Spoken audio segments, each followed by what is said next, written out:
The good news is we're all in this together. And when we see we're together, we can work things out.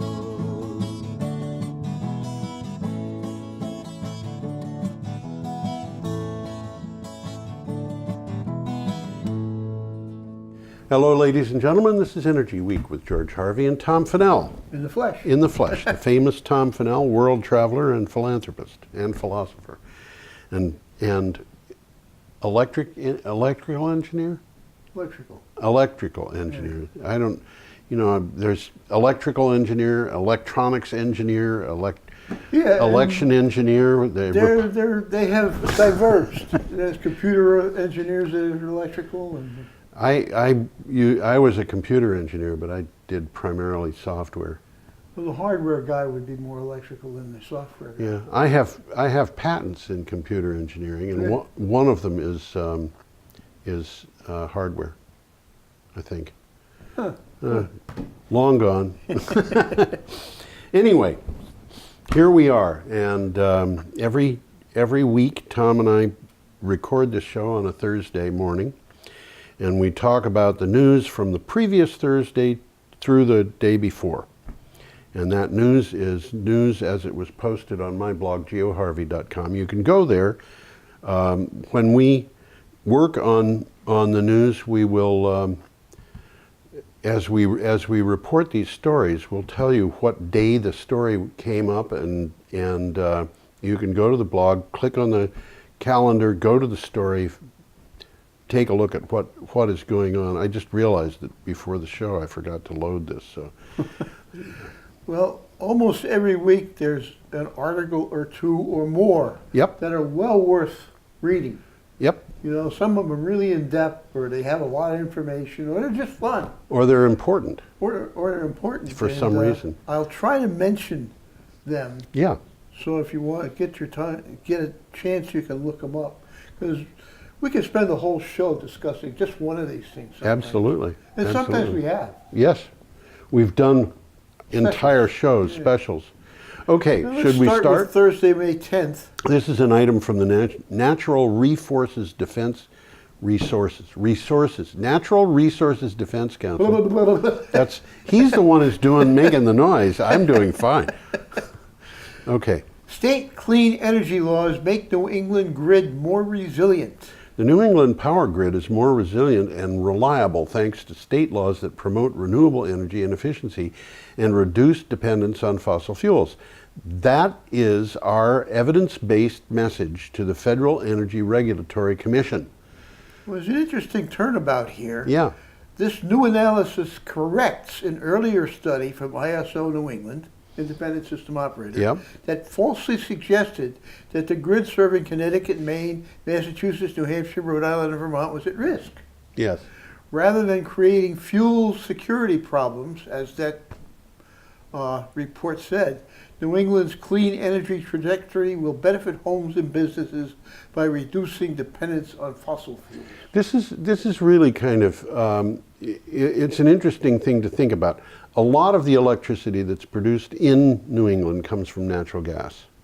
Yeah. And when those natural gas plants run out of natural gas, you've got a problem. And what a lot of them can do, and this is what they do, is they switch from natural gas to oil, which is more expensive and more polluting. Yeah.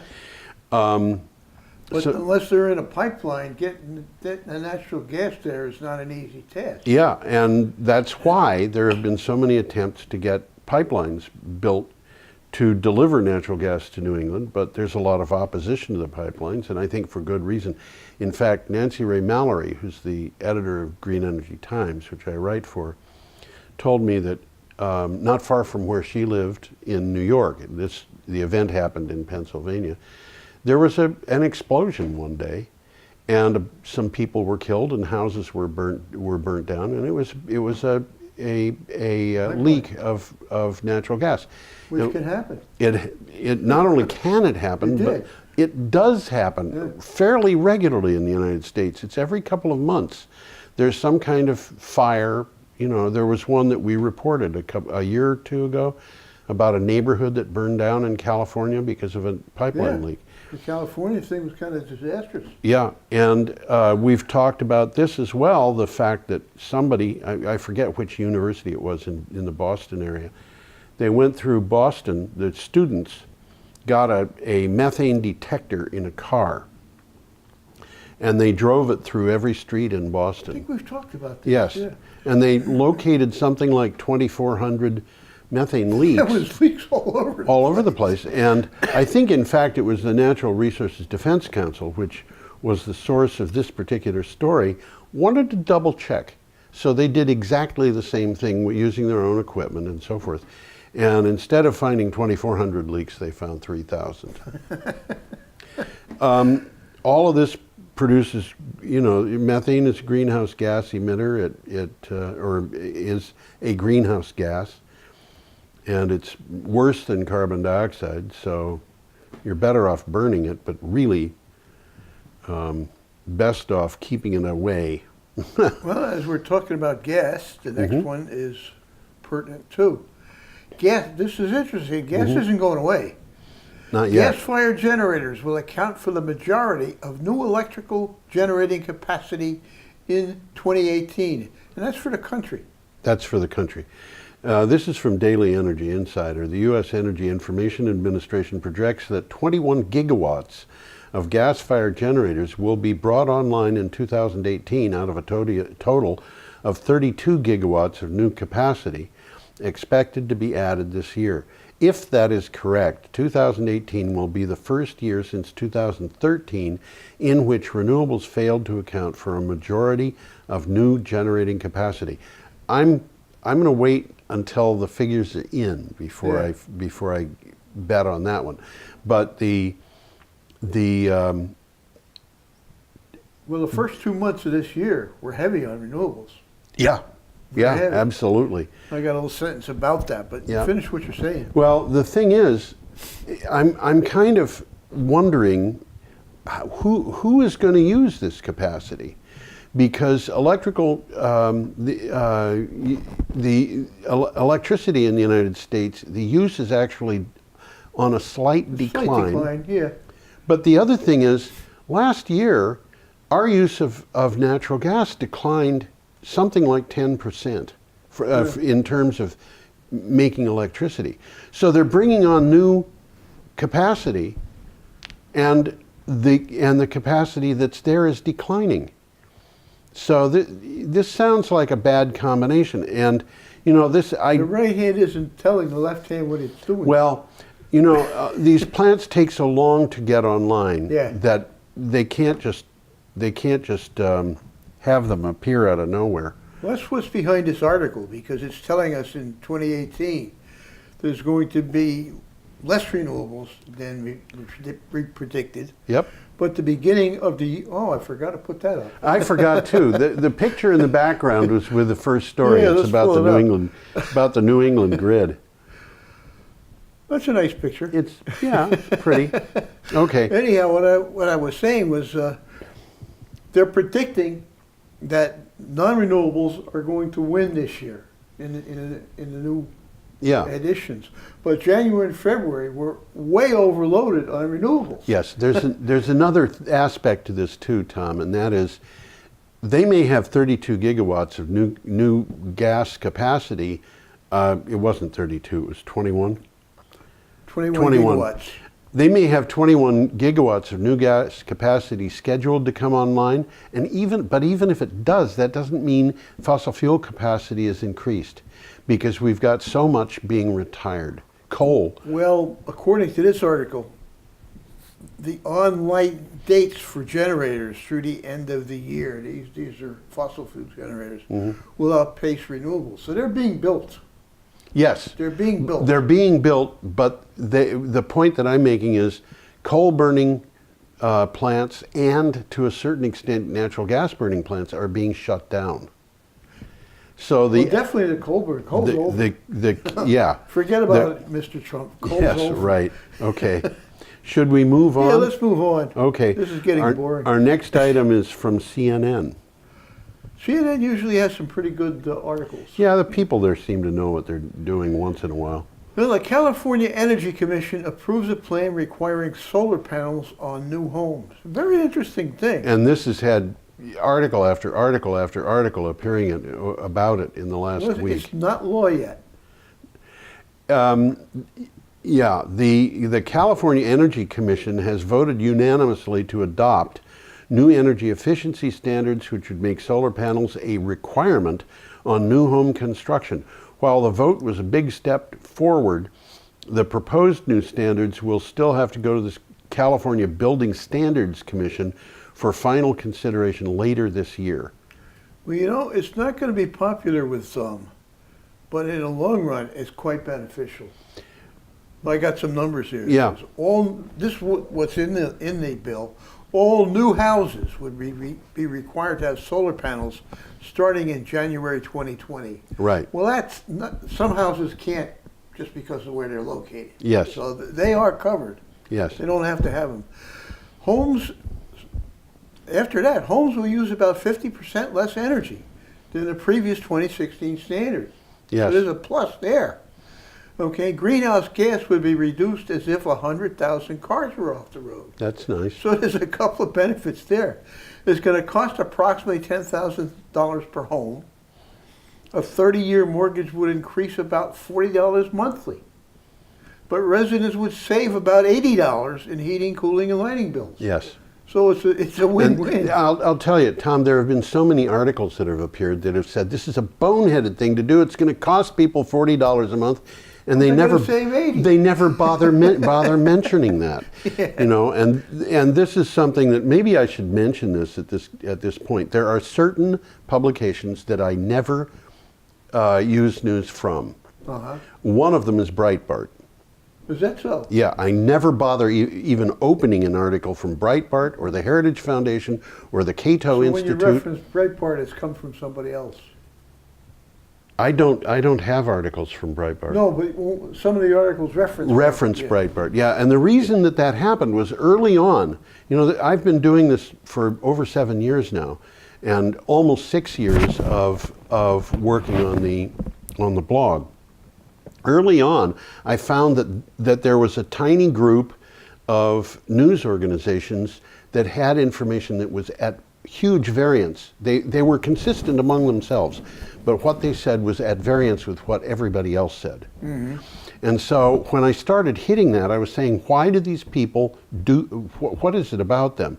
And what I found was, tracking down items from the Heritage Foundation and Breitbart, I found that, you know, we're in a market where 6 months, if 6 months passes, the information that you had might be too old. Any information that's a year old is way out of date in many cases. Sure. And they were doing things like quoting the U.S. DOE on matters pertaining to solar power. And then when I go to find where that came from, I discover it's 4 years old. And what I found was this really consistent pattern of just wrong. Well, it was right in a sense, but it looked like a consistently deceptive use of information because the information was out of date, or like this, okay, it costs $40 more, but they're not saying that it saves $80. Yeah. And so I don't use those. And there's a few others that I don't use, but they're very limited. I mean, for example, Brinkwire, I've mentioned this before, everything they put up seems to be plagiarized.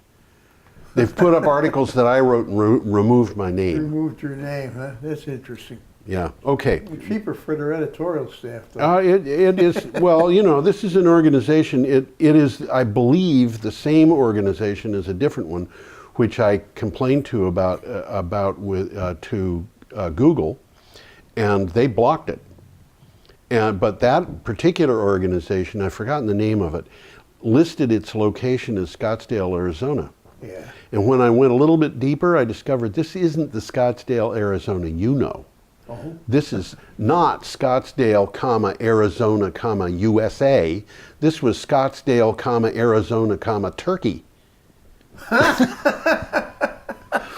And of course, it had nothing. It might have had nothing to do with Turkey. It might have been in Sri Lanka or you know. Yeah, it sounds like a scam to me. Yeah, it I'm sounds going to that put way. this picture up because Oh, okay. I like it. Yeah, We got it's a pretty another picture. coming up. So Yep. why don't you plug that other picture in? Here's the next picture. There it is. There it is. And I like this one too. This is kind of nice. Yeah, this is kind of neat, nice. Really. Picture doesn't have anything to do with energy aside from the fact that the sun is coming up or going down, but Has actually, something to do with Costa Rica, I think. yeah, and with that picture at Costa Rica, you got to be looking west because Costa Rica doesn't have an east coast. But Costa Rica president announces a titanic and beautiful task of abolishing fossil fuels. we are, by the way, up to Friday, May 11th, and this is from Echo Watch. Carlos Alvarado, the new president of Costa Rica, announced the country's, quote, titanic and beautiful task of abolishing the use of fossil fuels in our economy to make way for the use of clean and renewable energies, end quote. He made the remarks at his inaugural speech in front of a crowd of thousands, according to a report in the Independent. I put the picture back just because I like it. It's a really pretty picture. It looks like it came from a travel agency or something like that. That looks like it might be a hotel or some sort of resort area. I'm thinking that right down at the bottom of the picture is a swimming pool. Yeah. The Central Americans have got just in wildly beautiful countryside in many places. And they, I think, very rightly pride themselves in that. Well, I read the headline. Have you read? Did I miss you reading the article? You did. He read this at his inauguration. I read that. Either that or I'm dreaming. No, that's it. Okay. Well, just a little side remark here. Costa Rica already derives most of its energy without fossil fuels. Yes. It's got a lot of hydro. Now, it's got a lot of hydro. This is not going to be easy, though, because what he's doing is not talking about electricity. He's talking about all energy. Which transportation. Everybody's going to have to deal with eventually. They're going to have to. They're going to have to stop buying oil to heat their homes in Costa Rica. Yeah. But they're going to have to. They're going to have to deal with the transportation in any industry. And the infrastructure's not there yet. Yes. So this is. It's when you look at Costa Rica's energy in the past, they've been close to 100% renewable. This is electricity that they're talking about, not really energy. And he's talking about energy. Should we go on? Yeah, we'll go on to the next one. Our next one is from Clean Technica, and it's an opinion piece. We will prevent catastrophic climate change. Catastrophic? Catastrophic. Catastrophic. Yes.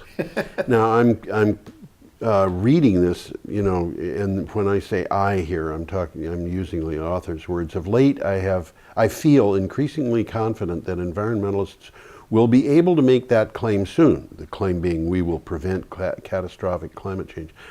A few experts like Tony Seba and Ramez Nam are starting to make the claim. I had been wary of the idea, but increasingly I think they're right because of the exponential growth of renewable energy. So the I is not you. Not me personally.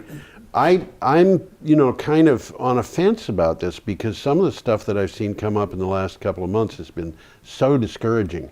But I think we can do this. And the thing that I find discouraging is, for example, the International Renewable Energy Agency says we need to switch from fossil fuels to renewable energy approximately 6 times as fast as we're doing it, in order to keep temperatures down below 1.5 degrees Celsius. And the other one is, with temperatures going to 1 degree Celsius, which they have done, or is it 1 degree Fahrenheit? No, I think it's Celsius. We've got the Gulf Stream slowing down. Yep, this is bad news. So anyway, I don't know what's going to happen in the future here, but this particular author and Tony Seba, who I have respect for, say that this is what's going to happen. This is a pretty interesting article. You got some time, look it up and read it. Yeah, I think so. It's not so much about definitely making this statement, but the question if maybe we should be. Yes. Okay? Yes. The exponential growth of renewable energy and energy efficiency would require an active war to stop it. Yes, that's what. It's economics. Yeah, it's economics. The only thing is the economics has got to move things faster than it's doing right now. Okay. People aren't sufficiently, at least sufficient numbers of people aren't sufficiently concerned. Yes, that's right. Okay, we're up to an item from the BBC. This is a good one too. The Trump White House axes NASA research into greenhouse gas cuts. President Donald Trump's administration has quietly axed the monitoring system NASA runs to keep track of greenhouse gas levels, the U.S. journal Science revealed. The carbon monitoring system, a project costing $10 million per year, which remotely tracks the world's flow of carbon dioxide, is to lose funding. And you know, this is infuriating because it's basically saying, I don't want to look. I'm not going to. Yeah, that's I don't exactly listen. what it's saying. And you know, the first thing that comes to mind here is see no evil, hear no evil, speak no evil. You know. From the article, if you can't measure emissions reductions, you cannot be confident that countries are adhering to the agreement. On the other hand, when the first threat of this happened, Jerry Brown, the governor of California, said, "We'll launch our own satellite. You know, we don't need NASA to do this." California doesn't. But the thing is, the satellite's already up there. They don't have to launch any satellite. There's something there already. The $10 million is a ridiculously low figure because the only thing that's needed is to have a few scientists watch what that satellite is telling people. Mm-hmm. So they don't. California doesn't need to. And you know, the way these things work in Washington, my bet is that if Jerry Brown went to NASA and said, "I'd buy that information from you," NASA would sell it. Probably. Because, all right, the funding is gone, but they don't need the funding if they can sell it. Yeah. Okay, point. Should we keep going? Yeah, we got a picture here, a concept We have car. a picture of a concept car, and we are up to Saturday, May 12th. That's a strange looking little vehicle. Well, it's not really a concept car. It's a pod. A pod. Which is designed to work inside a tunnel. And we'll find out about what yes, it is indeed. here. This is from Clean Tech. Free rides under LA coming soon. Elon Musk. DC to New York City. Yes. And Los Angeles to San Francisco. Elon Musk made some bold claims in his tweets about Boring Company, and that's B-O-R-I-N-G. Yeah, it sounds like it's the dullest thing in creation. He said the tunnel under Los Angeles was nearly done and will soon be in use. He said work on a tunnel linking New York City and Washington, D.C., that's going to have to be the longest tunnel in creation, has already begun, and a Hyperloop connection between Los Angeles and San Francisco will begin next year. Well, I wasn't quite sure what a Hyperloop was, so I looked it up, and here's the definition. Oh, good. It's a sealed system of tubes through which pods, like you're seeing a picture of, travel free of air resistance or friction. Yep. Conveying people or objects at high speed while being very efficient. These things are supposed to go at an incredibly high speed. This is going to be something It's going to be faster than airliners. Yeah, faster than airliners, and we'll see how that works. But now we didn't look at this one. I didn't look this one up. But yeah. Musk also posted a video of the first LA tunnel on Instagram. Yes. So if you got Instagram, you might find it interesting to look it up. Yep. Okay, we've got an item from Renewable Energy Magazine. Now this is a good one too. This is interesting. Biogas in a backpack. Project in Uganda a success. Oh my gosh. Representatives of German and Ugandan renewable energy sector successfully tested their jointly developed solutions for electricity and biogas in Uganda. Micro-biogas plants have been in operation in Uganda for many years, but they typically cost around $1,200. And this is too high for much of the rural population. So what they did was they built a cheap biogas plant that could be used. I got an explanation of what they did do. Okay. A pilot biogas plant has been built in a Ugandan village. Yes. Families of the village bring the daily animal manure and household waste to the centrally built plant. Goody. generates biogas, then put into portable containers, and the villagers carry this biogas backpack home and connect it to a gas cooker. Okay, the produced biogas is enough to provide a family of 5 with several warm meals each day, with some left over for the lights. Well, there you go. Well, it's definitely improving the lives of these people. Yeah. And the wood stoves in their kitchen was hurting their health. Well, that's a problem. It really is a problem. And this is something, by the way, something like nearly half of the people who die in the world from air pollution are dying because of indoor unvented fires. Now that's a real problem, and a problem to address. Now, you know, if you think about this and you think, why don't they have chimneys? You know what the difference between Tudor architecture and late medieval architecture is? No, but you're going to tell me. Chimneys. Chimneys, huh? Chimneys were invented in the High Middle Ages. Okay. They didn't have, that's why you go to Europe, you look at a castle, there's no chimneys. You say, how did these people keep warm? Well, everybody in the castle slept in a big room. It was like an auditorium. It was called the Great Hall. And they had a fire in the middle of the room. And the smoke from the fire would go up. Well, you know, these things had really high ceilings. That's why. The smoke would go up, and directly above that thing, very likely, there was a thing called a louver, which is where we get our word louver from, and the smoke just went out. It was a hole in the roof. Yeah. And then in houses with thatched roofs, they'd build a fire in the room, in the main room of the house, with no chimney, and it would just go out through the thatching. Mm-hmm. And the chimneys were, chimneys meant that people could sleep in their own rooms in the winter.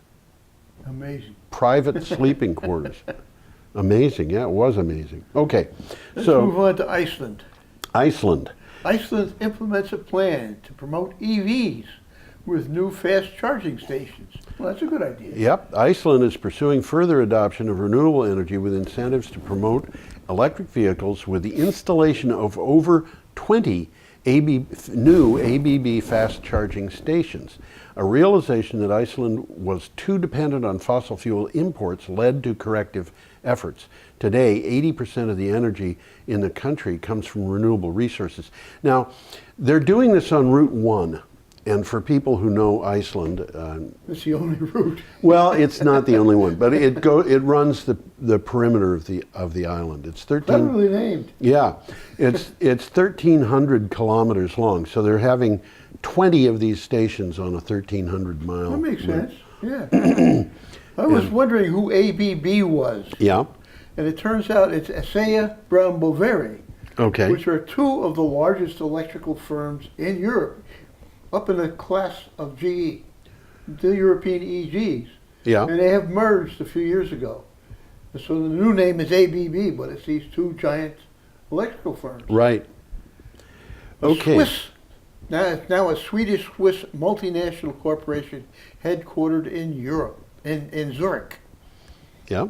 And the article says that Iceland, it's about Iceland, possesses significant hydropower and geothermal energy potential. It sure does. It's got a lot of geothermal. Well, you know, Iceland is already converting its fishing fleet to operate on electricity. Is it really? Yeah. We haven't talked about that one. I think we had it like 3 years ago. Oh. Yeah. Okay. By the way, I can't remember that long. This episode, I think, is 264. It's the 200. Something like that. Something like that. It's hard for me to keep track. I don't count that high Let's anymore. move along. We got a picture. Sunday, May 13th. Do we have a picture here? Yeah, we got a picture coming up here. We have. Yes, we do. It's interesting. If you look at that picture, you might get the impression that they got a lot of batteries. Yeah. They got 6 times as many. That's 16. Well, we have another picture of the same installation later in the show. Yeah. Tesla's giant battery in Australia reduced grid service costs by 90%. Amazing. Electrek is the source of this. They didn't count on that. No, we've got more on this. Yeah, later on. Talking about it Tesla's giant power pack battery in South Australia has been in operation for about 6 months now, and we've just started to discover the magnitude of its impact on the local energy market.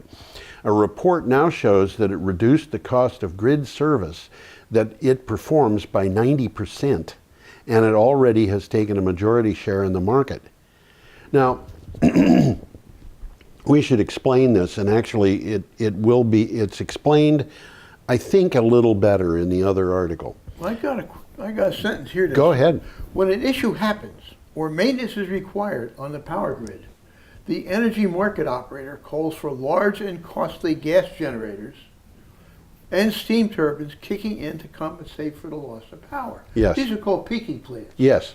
We've talked about that. Yes. Electricity rates can be seen reaching $14 per kilowatt hour. They go higher than that. They can, but not in Australia because they're limited to $14,000 per megawatt hour. Okay. Tesla's PowerPack project can provide the same service cheaper, quicker, and with zero emissions. Yeah. These batteries are showing the world what they can do. They are, and they're having a profound effect already on planning. You know, this is only a week since these. They hadn't counted on having something like this. You know, I really think that Elon Musk probably sat down, possibly with a bunch of engineering staff, and said, what would happen if we put 100 megawatts? And then they did all the calculations, and he said, we've got to get those people to do it. I'll make a bet. Towers down. Right. So they had a windstorm. How do you start a windstorm? No, well, we'll get into it in the other. He did something interesting. He stuck his neck out. He sure did. He said, I'm going to have this built in, 50 days? 100 days. 100. I will have a 100 megawatt battery built in 100 days, or you get it for free. And he did it. He did. Yeah. Let's move along here. We got a interesting article from an interestingly named company. Yes. Called SimpliPhi. Yes. Spelled P-H-I. As a matter of fact, I think it's Nancy Ree Mallory is buying a new battery system for her home, which is off-grid.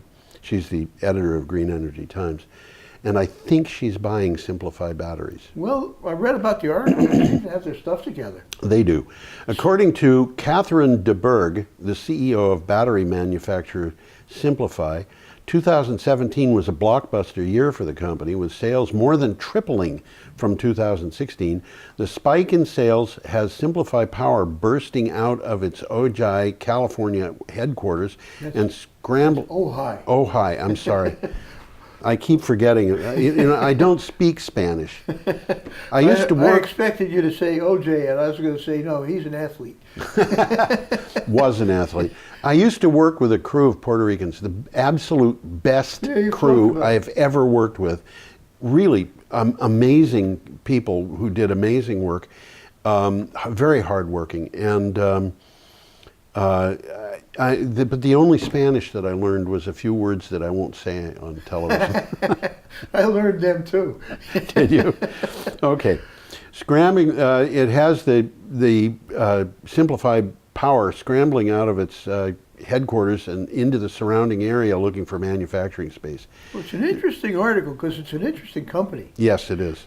Their batteries you've got a manufacturing company that makes batteries, and the CEO is named Catherine DeBerg. Is that what it is? Yeah, Catherine von Berg. Yep. What kind of? Go ahead, Tom. Well, they're doing something different. Yes. And you've heard me say this before. There's a bunch of guys, little beady-eyed guys in their labs, trying to come up with new batteries. And some of them we're going to hit it on the head. And this guy's hit one of them on the head. Yeah.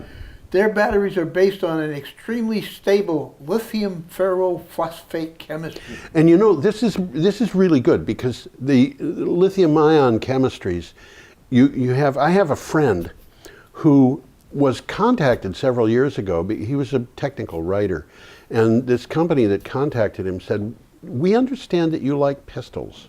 So what? You like pistols. You mean like guns? Guns. Yeah. And he said, yeah. And they said, we'd like to hire you to shoot a battery. Oh. Okay. And he was like, what? I'm to assassinate a battery? Is this legal? No, they hired him to go to a brownfield site where this could be done safely and put a lithium-ion battery out and shoot it. Now I should say this was not a Tesla battery. Yeah. I don't know who made it, but he shot it, and he said in less than a minute it was on fire. Well, that's one of the downsides of lithium batteries. Yeah, and this particular chemistry doesn't do that. It's got lithium in it. Yep, but it doesn't do that. But it doesn't use cobalt. Yes. And that's a biggie because it's toxic and it's hard to get. And it's mined by children. I didn't know that. Yeah, cobalt, big problem. Cobalt mines, it's in Central Africa. I've forgotten where it is. Wow. Yeah, big problem. There's another problem about lithium batteries. They're not susceptible. These are not susceptible to failure due to extreme heat. Yes. Nor will they spontaneously combust if punctured, as lithium-ion batteries do, as you just said. Yeah. And in the aftermath, this is it's a good sentence. Yes. In the aftermath of Hurricane Maria, Yeah. SimpliPhi developed a containerized microgrid in a box. We had that here. Yeah, we had have. it on the show. Yeah. At the fringes of the grid, it is more cost-effective to drop a 40-foot containerized microgrid than it is to extend the grid. Yes. And it is. And they're doing this to a lesser degree, I think, than they should in Puerto Rico now. But, you know, I mean, here it is. If you're off-grid and you've got a little community in whatever part of the world it is, it could be in the United States, putting grid power in, well, again, Nancy Ray Mallory, she wanted to build her house, which is going to be highly energy efficient. And she priced bringing in grid power, and she priced putting on a solar system that was big enough to provide all the energy she needed, including heat. That argument is very valid in much of Vermont. It was cheaper. If the lines aren't there, and you want Green Mountain Power to put them in, you're going to pay. She had a choice. And it's not that they're taking advantage of it. It's expensive to put in lines. She had her preference was to do solar with battery backup. Okay. But it turned out that even with a big system, it was going to be more than $35,000 to put in the electricity to her house. So of course she's got a significant amount of change. Well, not only that, but she's paying herself for the electricity. The big cost of the system is replacing the batteries periodically. Every so which is what she's doing with SimpliPhi batteries. Okay, we're up to an item from Earth.com. On Monday, May 14th. On Monday? No, I think this is still Sunday. I missed one. Yeah. Recent jump in Republicans who say climate change is real. Yeah. Now this is interesting. Yeah, well, we've got millennials. These are young people who are looking at the future and saying, hey, we can't do this. The Yale program on climate change communications carried out a study that reveals a jump in the number of Republicans who agree that climate change is caused by carbon emissions from human activities. The results show a 9.9 point uptick in GOP voters who said they believed climate change is fueled by emissions. Well, there it is. There it is. Should we go on? I got a half a paragraph to talk about, and I'm going to skip it. Okay, Monday, May 14th, we have an item from the Chronicle, and we have a beautiful picture of a beautiful gorge. You got some great pictures this week. Except this one's going to disappear, I'm afraid. Well, if you have all seen that river before, Humphrey Bogart and what's her name? Katharine Hepburn. Katharine Hepburn went down it. In what was the name of that ship? Name of the good movie too. Yeah, it was African Queen. African Queen. Yeah, that's the. That was a great movie. That was not just a good movie. Yeah. It was a great movie. That's the Zambezi River that we're looking at. Okay. And trainees in U.S. firms are in a joint bid for Batoka Hydro. China Power and General Electric have launched a joint bid for a contract to construct the 2,400 megawatt Batoka Gorge. Batoka looks like an American Indian name to me, but anyway, hydropower project being co-developed by Zimbabwe and Zambia. That's a pretty big one. It's big. Energy and Power Development Minister Simon, I'm not going to, anyway, he said they paid him a visit at his offices and expressed strong interest in the undertaking. You look at this and you can see why, one of the reasons why people object to hydropower sometimes. Well, it's going to be 40 miles downstream from Victoria Falls, so it may not be in the prettiest part of the Victoria River. So here you go. That's not the prettiest part of the river. Let's dam it. Well, that could be what they're saying. Yeah. Damn it. Yeah, right. Okay. Anyhow, it's well, I just said it. It's going to be situated 40 miles downstream of the Victoria Falls. Right. Which is one of the world's premier falls. I mean, Yes, it's up there with absolutely, Niagara. absolutely. Okay, our next item is from WV News, and that's WV. I wonder West what Virginia. that says. West Virginia. I wonder what that means. Yeah. West Virginia power generation changing and adapting. Power generation in West Virginia is changing, though some do not want to embrace the shifting priorities, and others say it's a mistake to bet the bank on one horse. China Energy is interested in, notice, this is West Virginia and it's China Energy, is interested in investing up to $84 million in shale gas and petrochemical projects in the state. They would create some jobs, but it would cost others. I looked up China Energy, and it's interesting. It's a public-private partnership. Mm-hmm. It's partly owned by the government and partly owned by investors. Yes. And it's a pretty big company. Mm-hmm. Pretty big company. And here is from the article, and it says it pretty well. In a state where coal has always been king, the upstart natural gas industry is threatening to topple more than a century of tradition, Yep. giving utilities an abundant, reasonably priced alternative to the coal-fired power plants that have been the rage for more than a century. Yeah. Renewables, wind energy, and solar power are growing their market share, although much more slowly. Okay, our next item is from Dev Discourse, and we have a picture of this. Now we're back in Iceland, I think. Yes, we we got a are. picture here. Yep. And that's not smoke, guys. Yes, that's what it says right on the picture. That is steam, not smoke. And by the way, that shows you the reason why that looks so much like smoke is because it's in a cold environment. So when the steam comes out, it doesn't evaporate easily. Yeah. It's very similar to what yeah. happens with airplane contrails. They will cross the entire sky because they just won't evaporate. They're like clouds that don't dissipate. All right. Well, European countries to invest $130 billion in renewable energy sources. According to the recently published Energy Atlas of the Heinrich Böll Foundation, European countries are distributing about 110 billion euros in subsidies and free CO2 certificates to producers of fossil fuel energy. Now, this is renewable energy subsidies that are going to fossil fuel producers. This means that coal and gas power plants receive 3 times as much in subsidies as the renewable energy sources do. A little bit of politics going on. A little bit of politics. Well, the Böll Foundation states that centralized and import-dependent, coal-rich and emission-intensive, environmentally damaging and expensive is how This is how Europe's energy supply will look just over 2 years after the Paris Agreement. Yeah. Okay. That doesn't make sense. No, nothing makes sense that has to do with this. Maybe we should escape that and go to Tuesday, May 15th. This last sentence does make sense. Yep. Renewable sources already save 15 to 20 billion euros annually on imported fossil energy. Yeah. Avoided buying of imported Yeah. fossil energy. Okay, we are up to there. Tuesday, May 5th, We were 15th just talking rather. about contrails. We were, and there is a contrail. Carbon emissions from the travel industry are 4 times higher than their estimates. This is kind of stunning. This is from Clean Technica.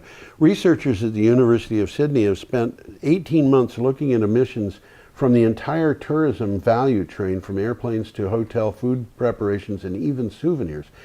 The total is equivalent to 4.5 gigatons of carbon dioxide per year. That is about 8% of all emissions and possibly 4 times earlier estimates. So looking at all of the emissions and their things like souvenirs, they're converting them to Yeah. emissions. Right. And it's a complete lifestyle assessment of the world's tourism footprint. Yep. It really is. Things that you would ordinarily overlook, like souvenirs. Right. They have a cost. Okay, we're up to an item from Green Tech Media.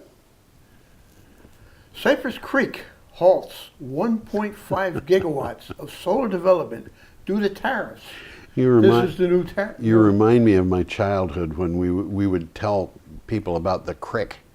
And my father heard that and he said, who have you been talking with? And I told him and he said, they come from Kentucky. That's how they say it in Kentucky. No wonder you're doing that. Cypress Creek Renewables, the nation's 5th largest solar developer and last year's top utility scale installer, says it will take a $1.5 billion hit due to the Trump administration's solar tariffs. Green Tech Media confirmed that the company stopped investing in 1.5 gigawatts of projects, roughly 20% of its pipeline, because of the tariffs. So these are the guys, they don't make the panels, they buy them. They buy them.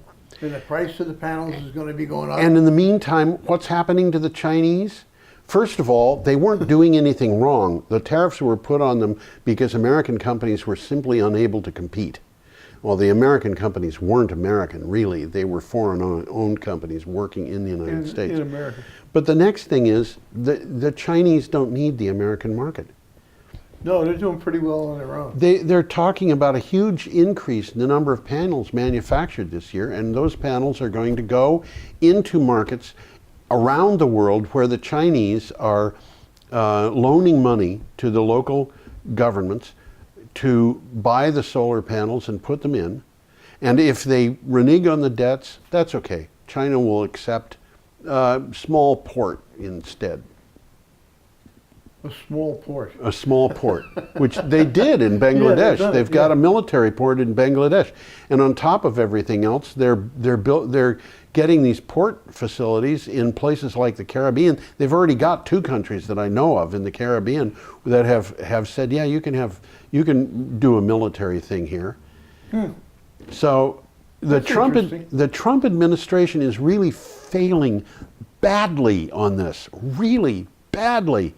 They're just enabling the Chinese to get their way into these other countries, and in the meantime, they're not helping the American solar people. They're losing more money, more jobs than they're saving. Plays good in Peoria. Yeah, well, it plays good in some parts of West Virginia. Anyway. Well, should we continue? This next one coming up is very interesting. It's fascinating. Hydrogen from renewables could make emission-free steel possible. Who'd have thunk? I mean, I remember, looking at studying steelmaking and how much energy and how much carbon it uses. Yeah.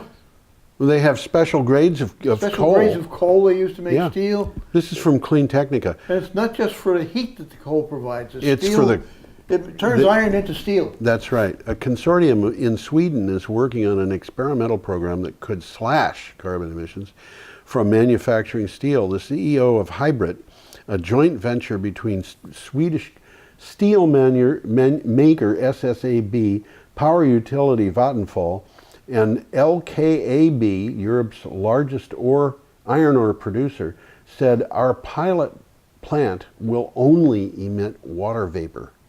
Well, this is what they're doing here. The solution is to replace imported coke and coal coming from overseas and instead use hydrogen produced locally from fossil-free electricity. Yeah, but the thing that I don't quite get, maybe you saw it in the article and would know the answer. Where did they get the carbon from? I don't think they said, did they? They don't need as much carbon as they did. Okay. Hydrogen is used as a main reductant to reduce the iron ore and produce metallic iron. Okay, and that's only part of the process. This process will only emit water vapor instead of carbon dioxide. Yeah. The emissions-free steel will cost 20 to 30% more than conventional steel. Yes. They aim at having the pilot plant up and running by 2020. So this whole process is in a status of development right now. Okay, we are up to Wednesday, May 16th. This is the last article here. It's probably our last picture. Well, it's our last. It's not our last picture, actually. No, it's not. Last article has a picture. But it is the same picture that we've seen from a slightly different view. The one that we referred to earlier, this is from Clean Technica. You can see how many of those batteries are in there in this picture. Yeah, there's a lot of them. The other one was ground level. This one's taken from the air. Yeah. And this is also interesting. Elon Musk harpooned baseload power. In its first 4 months of operations, the big battery at Hornsdale Power Reserve, frequency control ancillary services prices went down by 90% in South Australia. The 100 megawatt battery has received over 55% of the FCAS, that's frequency control ancillary services, revenues. What is frequency control? Well, let me read the last sentence here. This cuts into opportunities for fossil fuels deeply. Well, this does explain what the FCAS is. So. The article does. Yeah. I should give you a little disclosure, which is I wrote the article. Oh, did you? Oh, yeah. And this article had almost 7,000 views in the first 24 hours it was up. There were a lot of people who were excited about this. I was very pleased. I thought I'd done something that worked. The importance of the word frequency here has to do with time. It sure does. In a day in Australia at 50 cycles, there's 4,320,000 cycles in a day. And they have to make sure that that's the way they finish the day. So that they're not off by more than 1 or 2. Yeah. And if they are, they try to correct it the next day. Oh yeah. Oh yeah. This is how people's clocks work. That's not important. Yeah. I mean, it is important, but it's also how all the clocks on all the machines work. Yes. Things you don't even know that there's clocks in. Yeah. But what happens here is, and in the article this is explained, if you look at power and power prices at the wholesale level, you discover that it's extremely complicated. All right? Yeah. We think about power being something that we buy, you know, people in the United States maybe average 10 or 12 or whatever cents per kilowatt hour. Obviously, that's a markup on a price that's at wholesale. And it's just, you know, there it is, day in, day out, that's what happens. Sorry, that isn't what happens. There is power that's sold on long-term contracts, 20-year contracts. Wind farms sell power purchase agreements to various organizations, GM being one, for example. GM goes to wind farm, says, we need power. The wind farm says, we'll give it to you. We'll give you a 20-year contract at 2 cents per kilowatt hour. Well, the baseload plants charge a multiple of that, typically 4 cents, 5 cents, 6 cents, 7 cents, 10 cents in some cases per kilowatt hour. And they do that saying, well, you know, wind power is there, but you can't rely on it 24 hours a day. Our power is better because you can rely on it. All right? So that's what they do. But their power still isn't enough. Every once in a while, there isn't enough power on the grid. So the peaker plants that you had talked about earlier have to get fired up, and that can produce power that's 60 cents per kilowatt hour. Typically, it's less than that, 25 cents. It could be more.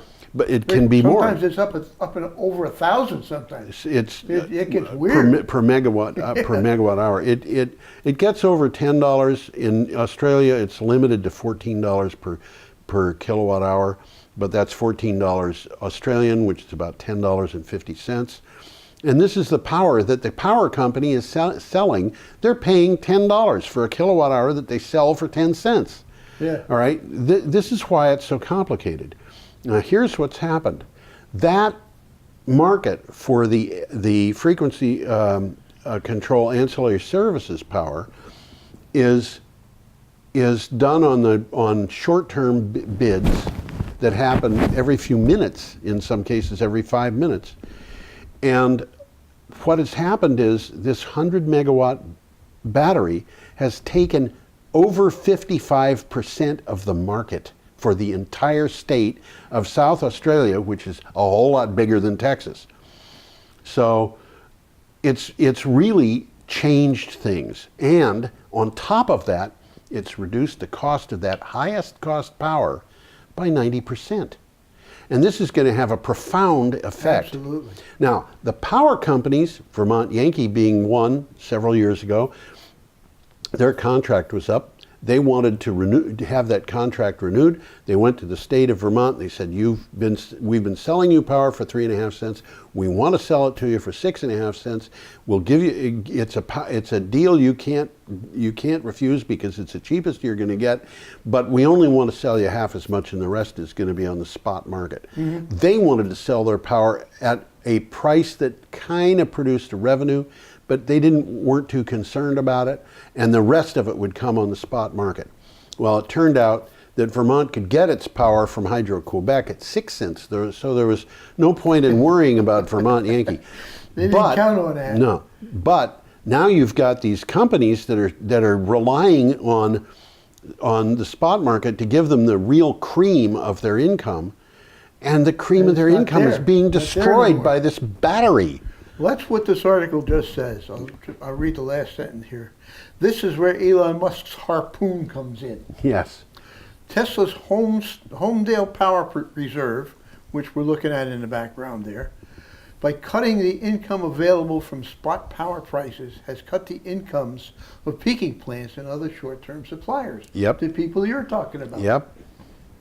So it's a whole new world now. It's a whole new world. Yep. And 10 years ago, Who'd have thunk? That's right. Okay, we have only 2 articles left, but we have also got less than 4 minutes. 3 minutes, yeah. So well, our we'll next talk one, about Warren Buffett. Yep, this is from PV Magazine USA. His Warren Buffett utility says no new gas. This is all that new gas that's coming online. Pacific Corp, a Berkshire Hathaway electric utility in 6 western states, projects new resources of 2.7 gigawatts of wind, 1.86 gigawatts of solar, 1.877 megawatts of incremental energy efficiency, and 268 megawatts of demand response. Pacific Corp also expects to repower 999 megawatts of wind, but it forecasts no new fossil fuel resources in upcoming decades.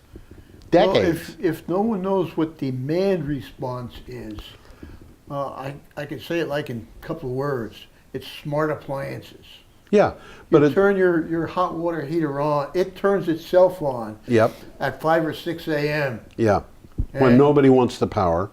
When the power is cheap. Yep. And it's nice and hot for the morning shower. Yep. But if you want to shower at night, you may not have hot water. And that's the deal you make. So, that's the deal you make. Pacific Corp also plans to retire 3.65 gigawatts of coal, which is a lot, in the same time period. Yeah. And no hard plans were laid out to include battery storage. They got to be thinking about it. You know they're thinking about it. Okay, our next item and our last item is from CNN, and it has a picture. Got a good picture here. And this picture looks kind of weird. It is a solar array, but it's not a solar PV array. It's a solar thermal array, and that bright spot in the middle is a thing that gets heated up by the sun because that solar array is made of reflectors that concentrate It's mirrors. It's mirrors that concentrate the power on tubes. Yep. Okay. Morocco's Noor solar plant powers up. And Noor, by the way, means light. Yeah. Morocco is close to completing the largest concentrating solar power farm in the world. The site near the city of, I'm not going to say it, aims to produce enough energy to power more than 1 million. I don't want to say something in some other language, and it turns out that I've sworn at somebody. I'll spell it. Okay. Ouarzazate. I couldn't even try it. Okay. It'll power more than 1 million homes by the end of the year and reduce carbon emissions by an estimated 760,000 tons per year. The first phase officially turned on in 2016. We have to say good night, good day. Good night. See you next time.